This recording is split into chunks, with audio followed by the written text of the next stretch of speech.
Et la mobilisation va continuer aussi en France contre la réforme des retraites. Après une première journée de grève qui a vu entre 1 et 2 millions de personnes dans la rue, le mouvement intersyndical appelle à une nouvelle grève mardi 31 janvier. C'est dans une semaine tout juste, mais ces actions peuvent-elles faire plier le gouvernement? On en parle avec vous, Bruno Palier. Vous êtes politologue, directeur de recherche au CNRS à Sciences Po et auteur du livre Réformer les retraites. D'abord, Bruno Palier, on voit toute l'opposition à cette réforme des retraites. Une majorité de Français n'y est pas favorable et pourtant le gouvernement ne semble pas entendre le refus de ce projet. Comment l'expliquez-vous ? Je crois qu'il y a deux préoccupations principales du gouvernement qui les empêchent de voir ce qui se passe dans la société. La première préoccupation, elle est budgétaire. Bercy, le ministère de l'économie, notamment la DG Trésor, souhaite faire des économies, faire rentrer de l'argent très rapidement et ne pas verser de pension à ceux à qui on l'avait promis à partir du mois de septembre, ça fait faire des économies rapidement. La deuxième préoccupation immédiate du gouvernement, c'est de montrer qu'il peut obtenir des soutiens de différents groupes à l'Assemblée nationale, et ici en l'occurrence de LR. Et le gouvernement se dit, si j'arrive à faire passer cette loi à l'Assemblée nationale, c'est le principal.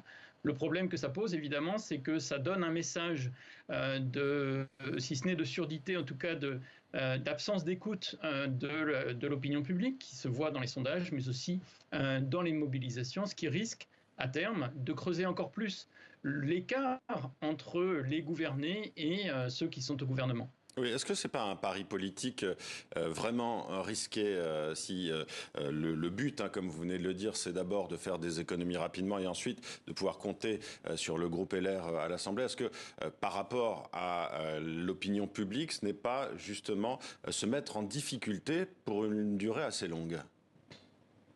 Le problème, c'est que dans le passé ou à l'étranger, on sait que les réformes des retraites, c'est quelque chose qui est extrêmement visible dans le débat public, dans l'opinion publique, et que ça laisse des traces. On peut citer l'exemple du plan Juppé, qui a eu des conséquences politiques sur l'échec de la dissolution de 1997. On peut aussi, plus proche de nous dans le temps, mentionner l'Italie, où il y a eu une réforme imposée aussi rapide que celle qui nous est proposée aujourd'hui, proposée par la ministre Fornero en 2013. Et on a vu, quelques années après, l'arrivée au pouvoir de deux partis extrémistes qui avaient mis en avant la remise en cause de cette réforme des retraites. Donc oui, les réformes des retraites qui sont imposées sans recherche de concessions, sans accord d'une partie en tout cas de l'opposition, laisse des traces politiques dans les élections qui suivent. Et on voit d'ailleurs qu'en Suède aussi, le parti d'extrême droite a réalisé des scores importants lors des dernières législatives. La Suède qui a réformé son système de retraite en instaurant il y a 20 ans l'âge de départ légal à 65 ans. Et hier, celui qui a mené cette réforme a invité Emmanuel Macron à ne pas recopier le modèle suédois, puisque la plupart des Suédois partent à 62 ans avec une pension à taux partiel et donc moins d'argent. Est-ce que vous pensez qu'Emmanuel Macron va entendre ce discours ? Alors moi, vraiment, je ne suis pas suffisamment proche d'Emmanuel Macron pour savoir ce que lui, il va entendre. Par contre, ce que l'on sait, c'est que la société cherche à se faire entendre, que les syndicats sont unis, et c'est tout à fait exceptionnel. Donc on a une situation de mobilisation très forte. La question politique qui se pose au gouvernement, c'est s'il cherche plutôt la confrontation et à montrer qu'il ne cède pas à la rue, entre guillemets, ou bien s'il est capable de faire certaines concessions de façon à ce qu'il apparaisse, si ce n'est à l'écoute de l'ensemble de la population, du moins à l'écoute de certaines parties d'entre elles, pour faire avancer sa réforme. Il est sans doute trop tôt pour le dire, puisque chacun cherche à mesurer ses forces, pas seulement dans le présent, mais dans le temps. Donc, quel degré de mobilisation mardi prochain, quel type d'action les différents syndicats vont lancer, c'est une des clés du comportement du gouvernement pour l'avenir. Bruno Palier, un des arguments d'Emmanuel Macron et de l'exécutif, c'est de dire que même après la réforme, les Français continueront de partir plus tôt que leurs voisins européens. Est-ce que c'est une réalité, cela ? C'est pas tout à fait une réalité, ça dépend de quel pays l'on parle. L'âge effectif de départ à la retraite, c'est-à-dire quand les gens partent vraiment en France, c'est 63 ans.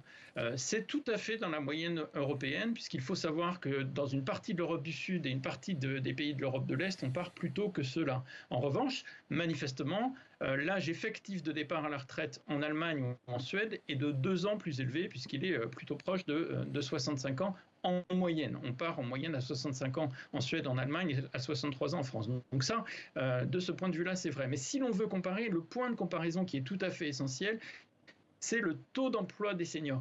Combien de personnes de plus de 55 ans sont véritablement en emploi? Et là, la situation est catastrophique. Mais cette situation-là, on ne peut pas en attribuer la responsabilité aux Français, aux salariés, puisque pour les Français, bien souvent, c'est les entreprises qui leur ont demandé de partir avant l'âge de départ à la retraite. Ce n'est pas eux qui ont choisi de le faire, puisque très souvent, et s'ils partent avant l'âge de la retraite, et surtout avant d'avoir cotisé leur 42 années et quelques, et bientôt 43 ans, eh bien, ils ont moins de retraite qu'ils ne pouvaient l'espérer. Donc le vrai enjeu, il est là.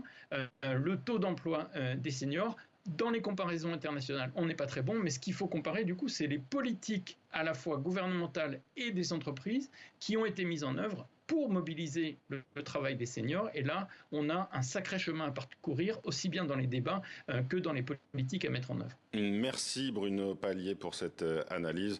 Je rappelle donc que vous avez publié ce livre, Réformer les retraites aux presses de Sciences Po. Merci d'avoir été avec nous.